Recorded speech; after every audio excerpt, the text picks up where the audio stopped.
প্রতারণা এড়াতে 10টি বিষয় জেনে জমি কিনুন।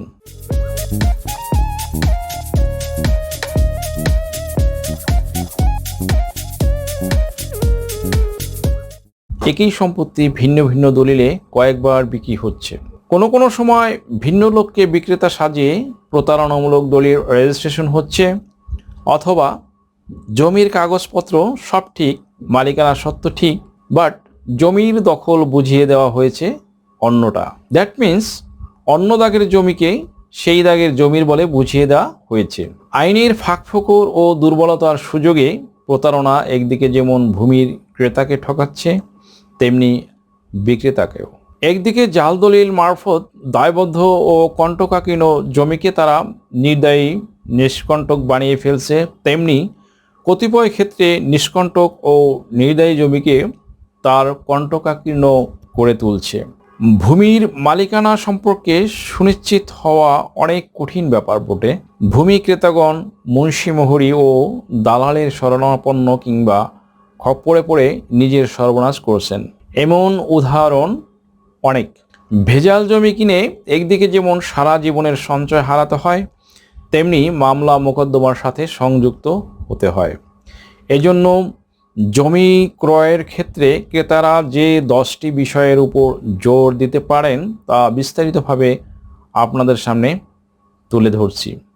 নাম্বার 1, যার কাছ থেকে জমি কিনবেন তার কাছ থেকে ওই জমি সংক্রান্ত সকল কাগজপত্রের ফটোকপি চেয়ে নিন। যেমন সিএস খতিয়ান, আরএস খতিয়ান, বিএস ঢাকা সিটি জরিপের খতিয়ান সহ সর্বশেষ পর্যন্ত যে সকল বেচাকেনা হয়েছে সেগুলোর বায়াদলিল, নামজারি খতিয়ান এবং হাল সনের খাজনার দাখিলা সহ সংশ্লিষ্ট সকল কাগজপত্র। নাম্বার 2, এই কাগজগুলো দিয়ে মালিকানা সত্ত্ব পরীক্ষা করে দেখতে হবে। যেমন সিএস খতিয়ান, এসএ খতিয়ান, আরএস বা বিএস খতিয়ান ও ঢাকা সিটি জরিপের খতিয়ান পাশাপাশি মিলিয়ে দেখতে হবে জেলা, মৌজা, থানা, দাগ নম্বর ইত্যাদি মিলে কিনা।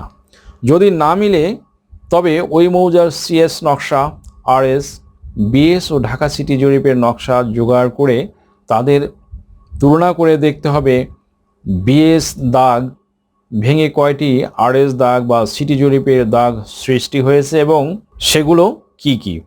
এরপর ভূমি রেকর্ড রুম হতে ওই খতিয়ানগুলোর সই মুহুরি নকল নিয়ে মালিকের নাম নিশ্চিত করতে হবে। যদি সিএস খতিয়ানে মালিকের নামের সহিত এসএ বা আরএস খতিয়ানের মিল না পাওয়া যায় তবে দেখতে হবে সিএস এর মালিক জমিটি কি করলেন।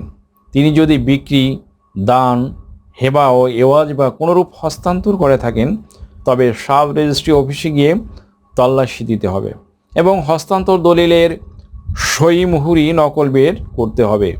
একইভাবে পরবর্তী সকল খতিয়ানের মালিকানার ক্ষেত্রে তা পরীক্ষা করতে হবে। কিভাবে হস্তান্তরিত হয়ে রেকর্ড প্রস্তুত হয়েছে। নাম্বার 3, বিক্রেতার জমিটি তার অন্যান্য শরিকদের সঙ্গে অংশনামা হয়েছে কিনা তা দেখতে হবে।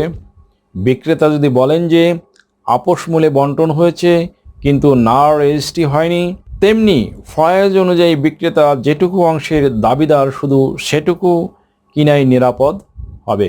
নাম্বার 4, বিক্রেতা যদি তার কিনা জমি বিক্রি করতে চান তবে রেকর্ডীয় মালিক থেকে পরবর্তীতে হস্তান্তরিত সকল বায়াদলিল সমূহের বর্ণিত সত্য ঠিক আছে কিনা তা দেখতে হবে। ওই দলিলে বর্ণিত খতিয়ান ও দাগ নম্বর বের করে তাও বিশ্লেষণ করতে হবে। সংশ্লিষ্ট রেজিস্ট্রি অফিস ও ভূমি অফিস থেকে সই মুহুরি নকল নিয়ে তা যাচাই করতে হবে। নাম্বার 5, যাচাই করতে হবে জমিটি খাস, পরিত্যক্ত, শত্রু সম্পত্তি কিনা বা সরকার কোনো কারণে অধিগ্রহণ করেছে কিনা। নাম্বার 6, জমি বিক্রেতার মালিকানা সত্ত্ব বা বিক্রয়ের বৈধ অধিকার আছে কিনা তা দেখতে হবে। দ্যাট মিন্স জমির মালিক নাবালক বা অপ্রকৃতিস্থ কিনা লক্ষ্য রাখতে হবে। দ্যাট মিন্স পাগল কিনা বা অ্যাবনর্মাল কিনা তা লক্ষ্য রাখতে হবে। নাবালক হলে আদালতের মাধ্যমে অভিভাবক নিযুক্ত করে বিক্রয়ের অনুমতি নিতে হবে। নাম্বার 7, কেনার আগে সব অংশীদারকে নোটিশ দিতে হবে যাতে পরবর্তীতে অগ্রক্রয় বা প্রিএমশন মোকদ্দমা হওয়ার সম্ভাবনা না থাকে। নাম্বার 8, এবার দেখতে হবে বিক্রেতা ওই জমির ব্যাপারে কাউকে আমোক্তার নিযুক্ত করেছেন কিনা। এছাড়া ব্যাংক কিংবা অন্য কোনো প্রতিষ্ঠানে বন্ধক রেখেছেন কিনা, আর উক্ত জমিটি নিয়ে কোনো মামলা বিচারাধীন আছে কিনা কিংবা কোনো প্রকার মামলা নিষ্পত্তি হয়েছে আছে কিনা তা দেখাও বাঞ্ছনীয়। নাম্বার 9, জমির মালিকানা সত্ত্ব সঠিক পাওয়ার পর আপনাকে CS, RS, CS, Dhaka city জরিপের নকশা নিয়ে সরেজমিনে গিয়ে দেখতে হবে নকশা অনুযায়ী ওই জমিটি সেই দাগের কিনা। নাম্বার 10, এরপর বিক্রয়ের জন্য নির্দিষ্ট জমিটি বর্তমানে কে দখলে আছে, কিনতে গেলে কোনো কারণে ভোগ দখলে বাধাগ্রস্ত হবে কিনা কিংবা রাস্তা বা পথাধিকারের কোনো বাধা নিষেধ আছে কিনা তাও সরজমিনে যাচাই করে নিতে হবে। ভিউয়ার্স, সব কিছু সঠিক পাওয়া গেলে তারপর রেজিস্ট্রি করার জন্য দলিল প্রস্তুত করতে হবে। দলিল লেখার ক্ষেত্রে সতর্কতা অবলম্বন করা আবশ্যক। 2005 সালের জুলাই থেকে আর আগের মতো গদ্যাকারে বর্ণনামূলক দলিল প্রস্তুত করা হয় না। নতুন আইনে ছক আকারে যেভাবে কলামগুলো পূরণ করতে হয় সেগুলোর প্রতিটি কলাম সঠিক জেনে পূরণ করা উচিত। ভিউয়ার্স, এক্ষেত্রে ভূমি আইন, হেবা আইন, রেজিস্ট্রেশন আইন জানা লোকদের দিয়ে দলিল প্রস্তুত করাই উত্তম। দলিল রেজিস্ট্রির সময় রেজিস্ট্রি অফিসের সত্যায়িত এক কপি সহমুহুরি নকল নিজের কাছে রেখে দিন এবং সময় মতো মূল দলিল উঠিয়ে নিন। দেশ ও বিদেশ থেকে যে কোনো ধরনের হলফনামা, এফিডেভিট নিতে চান, কাবিননামা, নিকানামা যে কোনো ভাষায় অনুবাদ করে বিভিন্ন মন্ত্রণালয়, ইসলামিক ফাউন্ডেশন থেকে সত্যায়িত করে নিতে চান, শিক্ষা সনদ বা অন্য যে কোনো ধরনের ডকুমেন্ট শিক্ষা বোর্ড, শিক্ষা মন্ত্রণালয় থেকে সত্যায়িত করে নিতে চান, ধর্ম পরিবর্তন করে কোর্ট ম্যারেজ করতে চান, কুরিয়ার, ইমেইল, হোয়াটসঅ্যাপ, ইমো, মেসেঞ্জারিতে ডেলিভারি নিতে পারবেন। তাছাড়াও সরাসরি এসেও নিতে পারবেন। Mobile number 01724583880। ভিউয়ার্স, আশা করি ভিডিওটি থেকে সামান্যতম হলেও উপকৃত হয়েছেন। যদি ভিডিওটি আপনাদের সামান্যতম উপকারে আসে তাহলে রিকোয়েস্ট করব চ্যানেলটি লাইক, শেয়ার, কমেন্টস এবং সাবস্ক্রাইব করে পাশে থাকা বেল আইকনটি প্রেস করে দিন যাতে পরবর্তী ভিডিওর নোটিফিকেশনটি খুব সহজেই পেয়ে যান। সো আজকের মতো এখানে শেষ করছি। দেখা হবে অন্য কোনো দিন, অন্য কোনো ভিডিওতে, অন্য কোনো আইনি কন্টেন্ট নিয়ে। সেই পর্যন্ত সকলে ভালো থাকুন, সুস্থ থাকুন। আবারও সবাইকে ধন্যবাদ জানিয়ে এখানেই শেষ করছি। আল্লাহ হাফেজ।